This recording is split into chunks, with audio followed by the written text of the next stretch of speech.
6 open seats, 7 candidates. Right. Based on the primary results, I mean, you still have a campaign to run, you still have to win an election, but it's a much different scenario, and I'm wondering if in the past few months you've decided to do, what have you been doing to prepare to be a judge? Sure. One thing I haven't done is pulled back or let up in my efforts. As in anything in life, I found that it's far more difficult to stop and start again. So if my momentum is being looked at, it's just been consistent. I really haven't let up at all. So during the summer, I attended as many church picnics as I possibly could. I think I lost count at 38. But we were out there really just trying to meet a lot of people. And I know places in this county I never knew existed, which is absolutely wonderful. Places that my GPS didn't even know existed, but we found them. And it's been a great experience, and the summer certainly flew by. We're gone on now into a new gear as far as right after Labor Day things heated up. Understandably, that's an expected time for things to gear up again. But I haven't changed my focus. I haven't changed my approach.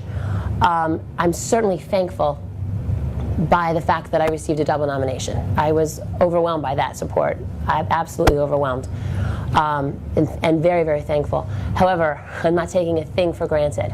Stranger things have happened, and I certainly know that in the tier of candidates with all of the raw votes that have come in, you know, I'm falling down towards the bottom end of that. I certainly did get that 5th double nomination, but I'm certainly not naive to think that the margins are small between the other candidates, and I haven't changed my approach at all, my momentum.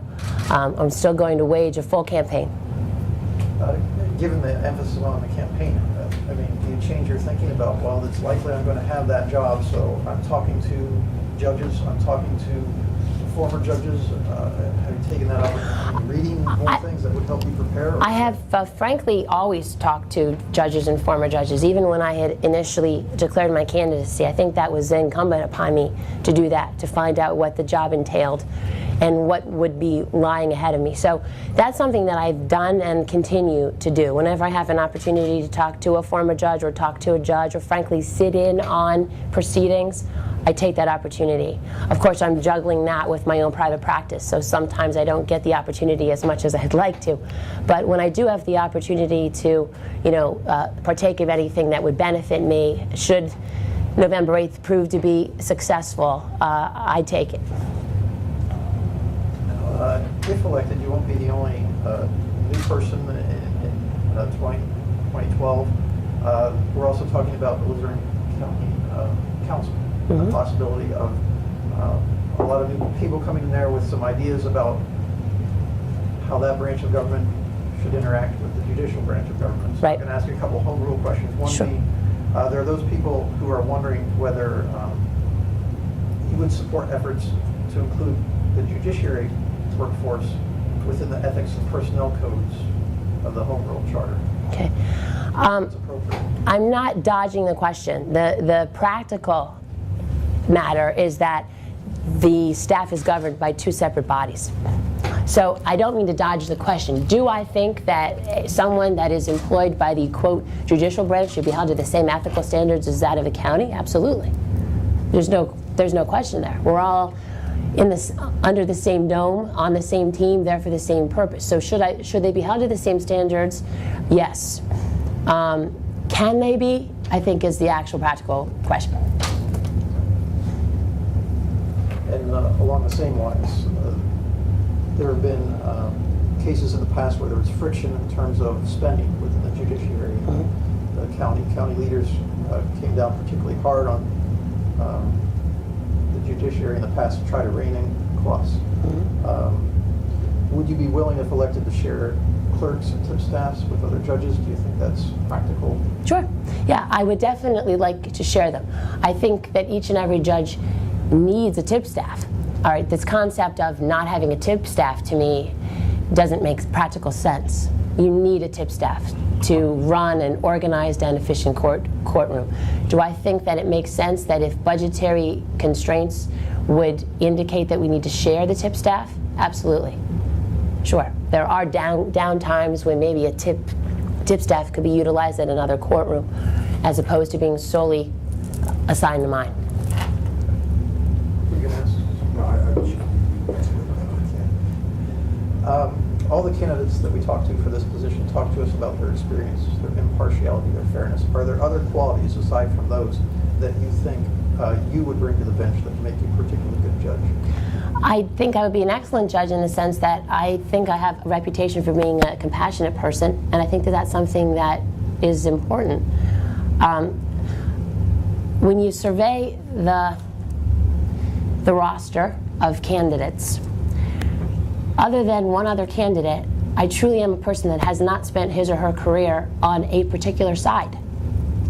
So that being said, I don't come with any viewpoint as far as whether I'm pro-defense or pro-prosecution. I haven't had to take that stance. And I think that that is important. I'm able to listen to both sides. And I like to stress the word listen, because I think that's so important when it comes to making a decision, is to actually hear a person's viewpoint and to actually be able to then decipher the just result that should be rendered. So I think that that's a quality that makes me stand apart from perhaps others. Can you talk about temperament, what a judge should have in the courtroom, as far as the approach to jurors, or first jurors and then to an attorney that should, if you were to become judge, if the lawyer wasn't acting professionally, how would you as a judge approach the juror and that attorney? When it comes to a juror, first of all, we have to realize that while that juror is certainly serving, a civic duty, it's also an impact upon their daily life. They're taking time out of their life, they're taking time out of their job, they're taking time out of their routine. And it's something that we as judges, should I be granted that opportunity, should be thankful for, the fact that they're there. You want to foster the fact that they're going to be there and they're going to be effective, that they're going to be there and they're going to be listening, and then they're there and they're going to be actually doing the job that they've been brought there to do. So I would make an effort and take every opportunity to foster that environment in which the juror feels appreciated and doesn't feel like juror number 12, and actually feels like a person with thoughts and ideas and something to contribute. So as far as that goes, that would be the approach that I would take. However, that being said, if a juror starts acting inappropriately, because that civic duty is so important, because that civic duty has such an impact upon potentially someone's life, if we're talking about a criminal trial, that juror should also be held to the highest of sanctions. When it comes to an attorney who's acting inappropriately, well, as a judge you take an oath, and as an attorney you take an oath. And that attorney's oath, to me, is something that should not be taken lightly. If an attorney acts inappropriately within court, then that attorney, I think, needs to be, first of all, told that they're acting inappropriately. And if that behavior continues, then contempt sanctions are appropriate. In the same breath, I'll state that they're not routinely given. But I think that in our new environment, our new chapter that we're trying to start, I think we need to lay the rules, and we need to show the field to those that are going to be playing upon it. Could you describe to us a case that you've been involved with and you feel is particularly significant, or one that you're particularly proud of? Well, I'm frankly proud of a lot of them. One thing I've done over my career is I've tried to take on cases that maybe some other lawyers wouldn't have taken, just because people maybe wouldn't have had the financial resources to hire an attorney. And so that appears to play out a lot in custody cases. And so I'd like to speak generally in the sense that I've taken on some custody cases for clients that either I've done it on a very modified fee scale, or one in which I've set up a payment plan that have enabled them to go to court with an attorney instead of trying to navigate the system themselves.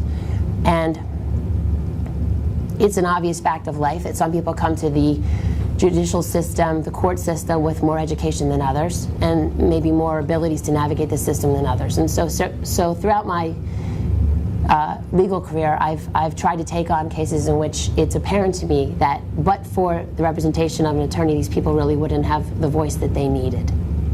So I'm proud of that, in the sense that isn't that what an attorney is? Is to be someone else's voice. And so I've taken that seriously. Have you ever lectured or taught regarding the law? I've not lectured in any sort of CLE format. I've certainly served as a presenter at some civic groups. I can think of about 3 or 4 different presentations that I've made solely with regard to the topic of child welfare. I've certainly spoken on that topic, based upon my experience in the private custody courts, as well as my part-time solicitorship in the past for children and youth. I've been exposed to that topic in various different arenas. Have you received honors, prizes, awards, or other forms of recognition that are relevant to your legal work? I haven't received any prizes per se. I think as far as the local bar association, I have served as a member of the executive committee, which I don't think is entrusted to someone that is not honored in a certain respect. So I have served in that capacity in the past, and I'm an active member of the bar association, which is probably a large result of that. But no, I haven't received any specific honors as an attorney. And the executive committee, which offices did you hold? There is an actual post called member of the executive committee of the Wilkes-Barre Law and Library Association. Has any of your legal work been cited in a legal or law journal article? Yes, I had a unique case back in the 90s, actually, dealing with an estate litigation matter, solely with regard to whether an incapacitated person was able to have a voice within an estate case. And I'm cited in a Superior Court case, if I can give you the site if you would like it later. But I am listed in a Superior Court journal.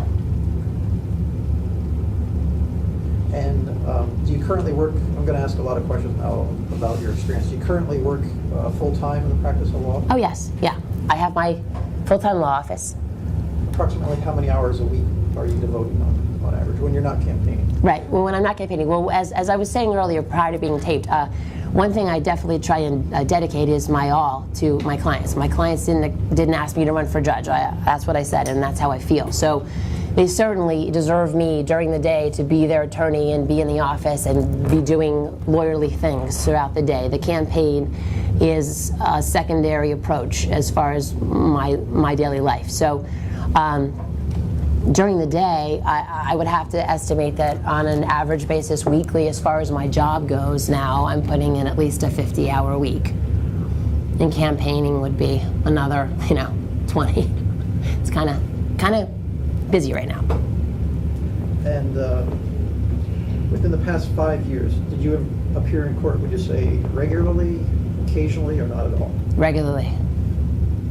4 out of 5 days a week.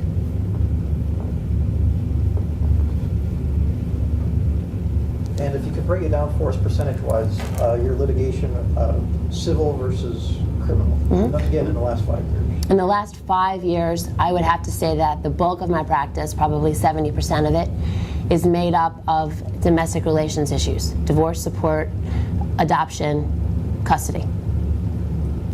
So therefore, that is all qualified as civil. The other 30 would be made up of real estate, wills and estates, and general civil litigation. It's not to say that I haven't appeared in criminal proceedings on summary offenses. And PFA court, while it's deemed civil, it has a lot of criminal crossover. So, and I appear regularly in PFA court. And again, last 5 years, what's the number of civil jury trials that you've tried to verdict? In the last 5 years? 0. And civil bench trials? Oh. 300. And civil cases settled? Settled. Ballpark. Boy, I'm guessing. Yeah. 100.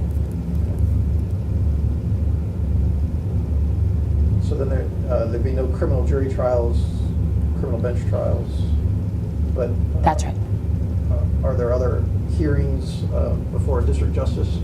Oh, yes. Okay. Yes, definitely. Hearings for a district justice. Now, those would be civil in nature. I mean, probably out of 10 hearings before a district justice, maybe 2 of them would have been criminal, say for like a summary offense. Now, are you asking me in the past five years again for district justice appearances? Right. 75 to 100. Now, as we bring in other candidates, well, I guess I should go through a couple other things. Number of cases you presented to a U.S. bankruptcy judge in the last 5 years? 0. That's a very specialized practice. Number of uninsured motorist cases Presented to a jury or settled? that you've tried? I've settled 3. I've not tried them. I've settled 3. And number of cases you presented before a workers' compensation judge? In the past 5 years? 2. Now we're going to ask, obviously, all the candidates those questions. Is there anything that I didn't ask about that you would reflect more of your practice based on, some of your numbers might be particularly high compared to the other candidates, they might be particularly low. Are there reasons for that? I think you're going to see that across the board. Certainly when you ask a prosecutor how many jury trials they've had, they're going to give you hundreds because that's their job. 8 hours a day, that's what they're called upon to do, and that's wonderful. But that's where those numbers are going to fall. My numbers, when I told you civil bench trials, those are highly directly related to the fact that for that bulk period of time, for three years, I was doing those terminations of parental rights cases for children and youth, and those are indeed trials. And talk about something hanging on the line, whether you have your child or not. I mean, the import of those trials are highly significant. So that's where my numbers come from when it comes to those civil bench trials. I'd like to mention, while it certainly doesn't fall within the five-year time frame, that I'd like to mention that I do have those 9.5 years working at a regional law firm prior to my own practice, which I started in 2006. So that's why this 5-year window is certainly important. But I'd also like to mention that beyond that 5-year window, when I did work for Horrigan, Kluger, and Quinn for 9.5 years, I certainly sat as second chair on various trials, both bench and jury. And those were civil, because they don't have a criminal defense practice. Thank you for pointing that out. Have you ever withdrawn from a case because you disagreed with a client?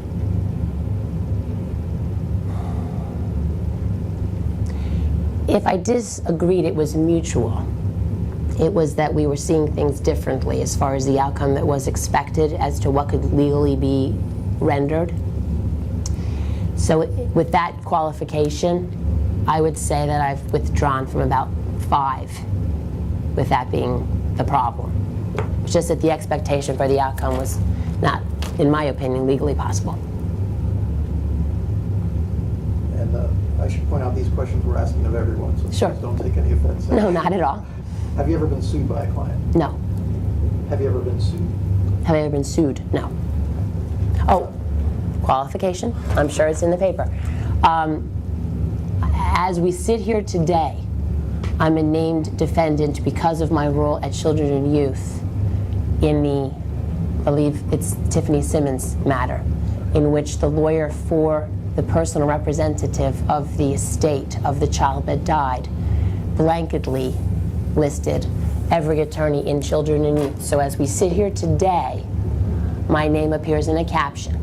However, I would like to add that I am obviously in tune with the status of that litigation, and it's my understanding that that is going to be amended and that that will not be the case. However, right as we sit here today, that is the case. Yeah, thank you for clarifying, because these things will pop up later. Sure, sure. It's good that we talk about them now. Have you ever been found to have made a false statement or omission, or been accused of being dishonest, unfair, unethical? No, never. Has your license to practice law ever been suspended or revoked? Never. Questions from the group right now? Switching gears a little bit. You said you went to 38 church picnics? I did. What did people tell you? Okay, well, certainly they came up to me and would be inquisitive as to who I was because we were standing there in Rodgers for Judge t-shirts. I certainly appreciated the fact that somebody was there after working a hard week and they wanted to be out with their family and enjoying a potato pancake and really didn't want politics to creep into that. However, I think it was important that I was able to keep my name out there and just my presence. So what they told me, thankfully, a lot of the things that I was told was that that I had their vote or that I had their support, coupled with, I'd say 8 out of 10 times, we need to change things. We obviously need a new start. We need people to go into the courthouse and change things. That was the big topic, was that we needed to get things back on track was a term that was used. We need to change things. We need to clean things up. That was often said. Now, you probably were expecting to hear that. What, did anybody say anything to you that surprised you, that you didn't know was an issue in people's minds?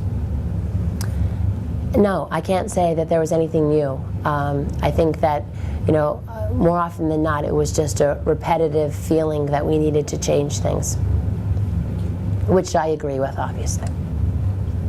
Do you think people have a sense that that will happen?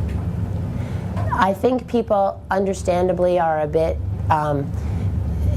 trepidatious as far as in trusting someone to make that happen, and that's something that I've said. You do develop talking points throughout a campaign that become yours, and I think I can own the talking point of the fact that anyone who is entrusted with the job of being a judge has a lot of proving to do. I say that often because I believe in that. Has a lot of trust to regain, has a lot of faith to restore. And we do. We can't go into this office and think that we're suddenly going to be just embraced by the public after how the public has been duped. And so, while I understand that this problem took decades to develop, it's not going to be solved overnight. It's not going to happen in a day. However, I do think that people have a sense that if the right people are entrusted to this job, that change can happen. I also understand that they doubt whether it can happen rapidly. How will we let people know how things are going and how things are changing? Well, I mean, one beautiful thing about our system is that we do, for the most part, have an open policy. And so the public, I guess, needs to be reminded, because maybe the last place they want to be in the past couple of years is the courthouse, but maybe the public needs to be reminded that these are open forums and that these are public hearings. Certainly when it comes to juvenile matters or children and youth matters or things of that nature, it's confidential and the public is not permitted due to the age of the actual subject of that case. But more often than not, these proceedings are public. And I think, frankly, as far as exercising one's civic curiosity, that's the proper way to find out if things are being conducted in a way that would suit your average citizen. Since you hit upon it, the fact that the juvenile cases are closed, is that an antiquated notion, or do you think that's appropriate to maintain that kind of privacy? I don't believe it's an antiquated notion in the sense that, a minor needs to be protected. And frankly, if there are confidential topics that need to be discussed, for instance, if a child has been abused or if a child wants to say something that he or she does not want to say in open court, that child should not have the feeling that she or he cannot express himself. It doesn't take away the opportunity to talk to a judge, what's called in camera, back in their chambers. But I think that cuts against our whole notion of being out front and honest and keeping as much out in the open as we possibly can. So I think in ensuring the fact that we have those proceedings as much out in the open as we possibly can, but still protecting the rights of the juveniles, I don't think it's an antiquated notion. I think it should be preserved. But obviously, we need to do it the right way. We didn't do it the right way before, because the very fact that they're done, with a closed door was probably the most contributing factor to the fact that it took us so long to uncover what was happening. A couple questions now, making the assumption that you are successful in November and are serving as a judge. Under what circumstances would you be inclined to seal court files or court proceedings? When do you think it's appropriate to do that? To seal court files? Yeah. Well, first of all, there needs to be a motion made to have that sealed. I can, on my own, sua sponte, seal it if I think that the conditions would warrant it. But frankly, I would feel a lot more comfortable acting upon a motion to seal as opposed to sealing it myself.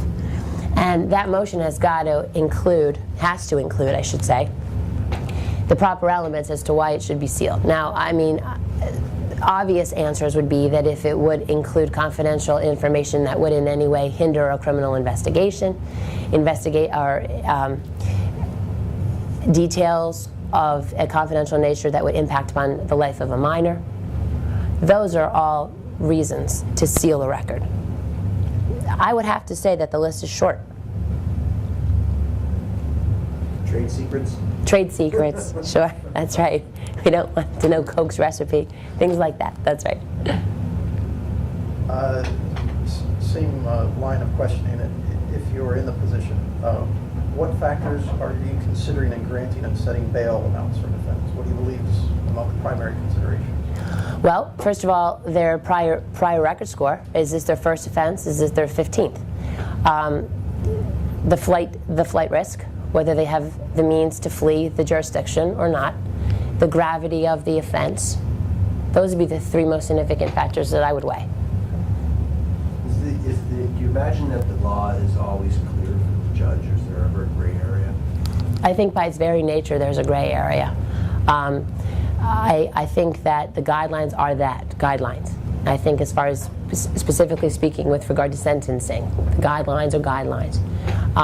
There is that gray area that lets the judge do his or her job and to weigh the different factors and to make a just result based upon the guidelines that are given. Can you describe a time that you've been in a gray area and your decision-making process? Sure. My most prevalent areas in which a gray area would develop would be that of custody. An example of a gray area. A parent wishes there to be a certain schedule followed by the other parent. The other parent doesn't see the need for that schedule. Certainly, does it benefit a child to have a schedule? Absolutely it does. Is it a legal requirement? Absolutely not. But the guiding principle when it comes to child custody matters is the best interest of the child. Well, in determining the best interest of the child, that to me is about the grayest area as possible, because when you're looking at two different things that are competing that aren't really going to harm the child if they don't do it, but would certainly benefit the child if they did, that to me is a weighing of trying to figure out the answer. Someone's life's not hanging in the balance, but it's a gray area that would come across a judge's desk every day. Every day. If I remember correctly, regarding campaign contributions, you placed no limitations on contributions from attorneys or anyone else in the community? I don't place any limitations. I believe I have said in the past, and it's something that I've followed, and frankly I've never had to make a choice against it, that I would follow like a federal model. I think the federal model is $2,400 or $2,500. I have to tell you I've never had to make or turn down a higher contribution, so I haven't ever had that tested. But that's pretty much been my model. And what steps would you as an elected judge want to take to maintain that independence from those campaign contributors? Is there anything that you think needs to be done above and beyond what's being done currently? Would you mean, are you asking, and I just want to, Sure. clarify the question. Do you mean as far as disclosures of contributors? That would be part of it, but how far do you think it's necessary to take that? Well, I mean, I certainly would disclose if anybody's made a contribution to my campaign. That's something that I'm going to do. If I'm afforded this opportunity, I'm definitely going to make that disclosure. Let me interrupt just for a second there, because let's say 5 years from now, do you think you'll have the recall of who's on that list? I don't know how long. My campaign finance report is going to be there for me to review. Okay. That's that's there, that's public record, and something that I can always have access to. So, Sorry to interrupt you. no. So any contribution that's on that list is going to be there, and thankfully I won't have to have that independent recall of any contributor. So yeah, that's going to be something that I'm going to have to consult as time passes on. But I would make that disclosure. Now, what I could do as a judge what's your question? What I could do as a judge to fight against? Well, is there anything above and beyond? I mean, I've heard some people suggest that maybe that information, although it is public, should be posted somewhere that it's easily accessible to the attorneys. Rather than go look through the election records, through the campaign records. I don't know, it's posted on the door, it's posted somewhere. Well, I don't know. I mean, well, it certainly wouldn't hurt anything because it's public. I mean, if somebody can find it on a computer or find it down in Harrisburg versus finding it on a wall, right, it doesn't change the fact that one can find it. So I don't see a theoretical problem with that. I see a practical problem with it in the sense that people are going to be wondering what all this stuff is along the wall of the courthouse. But other than that, no, I don't have a theoretical problem with it at all. Right next to the menu and circles. Right, that's right. And just could you give me a ballpark idea, how many names are going to be on this list of your contributors through November? Well, as far my campaign finance reports, we haven't had to file one since May. And frankly, I've had one event. I've had an event in August 26th to be exact, a barbecue, where the ticket price was $25. So that's going to be pretty much an aggregate deposit because the campaign finance laws don't require you to have separate names, anything above and beyond $50 in a cent. So that's all going to be an aggregate deposit with some that gave more separate. So as far as names go, there's probably going to be about 10. How much do you expect to spend on this campaign? Approximately 50 for the general. And frankly, I would like to spend less, but as all of you know, the campaign conjures up political rates, which is far more expensive than one would have to pay as a private business. So in order to stay competitive, in order to wage that full campaign that I had mentioned, I'm estimating about a $50,000 expenditure. I've had to take a line of credit.